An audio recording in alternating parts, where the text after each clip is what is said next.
Focus on the Easter weekend now, as from today, traffic law enforcement officers are gearing up for the mammoth task of keeping order on the roads over the Easter weekend. Transport Minister Fikile Mbalula is expected to open the Easter Road Safety Campaign, which will continue until the 1st of May. Well, Mbalula will be encouraging officers working over this period to tackle drunk driving and lawlessness on the roads. Fikile Mbalula is in Heidelberg. Let's find out what's going to be happening there. Fikile, good morning. And I suppose, yes, you know, this, as we see every year, there's a focus, especially over the Easter weekend.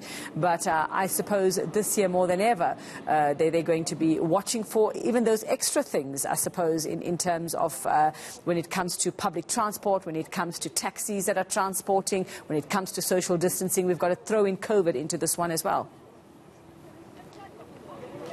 Definitely, UV. It is the case at the moment. You can just see behind me, the officers are in full force, really. They've been working since this morning, looking at exactly anything and everything, including the fitness of the driver and the fitness of the vehicle itself. But joining me now is the CEO of RTMC, who's going to explain to us exactly what is it that they're looking for in details. Good morning, Nobilas. Good morning to your viewers. We are on this operation simply because it's a normal routine for us to deal with this type of roadblocks during this time and even any other time. But most particularly for this Easter season, we're showing our state of readiness to ensure that all our road users are going to be safe for this Easter as they will be traveling to various destinations. We quite appreciate that despite the lockdown, some of the people will still be going for pilgrimage. Some it's for tourism purposes, some are going home for the Easter vacation. So to that end, we are looking at the roadworthiness of the vehicle, we are looking at the state of the drivers, we are also looking in terms of compliance in all other road regulations. As we have started since 8 o'clock, you can see that we have already checked 320 vehicles, we have discontinued 17 vehicles, we have issued 27 tickets. Now it begins to tell you that the sporadic operations that we are doing, it's really yielding results and catching people unaware. But you'll also know that we have launched the issue of information gathering through the drones as well as the body cams. So these we're already putting them into operation and testing whether they are so much efficient and effective.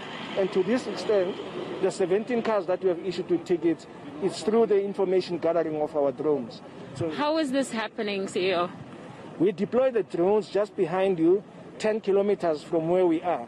Then looking at vehicles, movement of the vehicles both ways, both the freight vehicles, public vehicles and the private vehicles. Most of the private vehicles don't have valid discs, that is the licensing.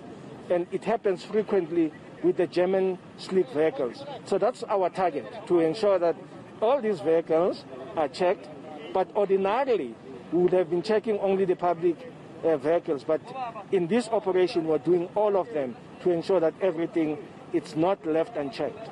Of course, we know that we normally have repeat offenders with regards to people that drive taxis and also exotic cars. Tell us a bit about that. You see, the exotic cars, most of the people that are driving the exotic cars, it has become phenomenal that they don't renew their drivers, their disc, motor vehicle disc. Some of the vehicles that we have even checked on today, you'll find that it owes about 35,000 on the license disc. Just recently, in the operation, we caught a post vehicle. When we gave chase at that vehicle, we discovered AK-47 ammunition as well as some of the robberies issues. And the arrest of those people led us and the police to uncover some of the crimes that these people have been involved into. So this becomes more efficient because we pick people, and these people, unbeknown to us, might have been involved in other commissions of the crimes. Would you say then technology has helped you in any way today? Definitely we can now say it with authority that the technological devices that we are putting into operation are beginning to yield the results. But at the very same time, it assists us to curb the fraud and corruption on our officers. On Monday, 2 of our officers got 8 years imprisonment because of this process of the information gathering. So we're very proud of what we are doing now. All right. Thank you very much, sir.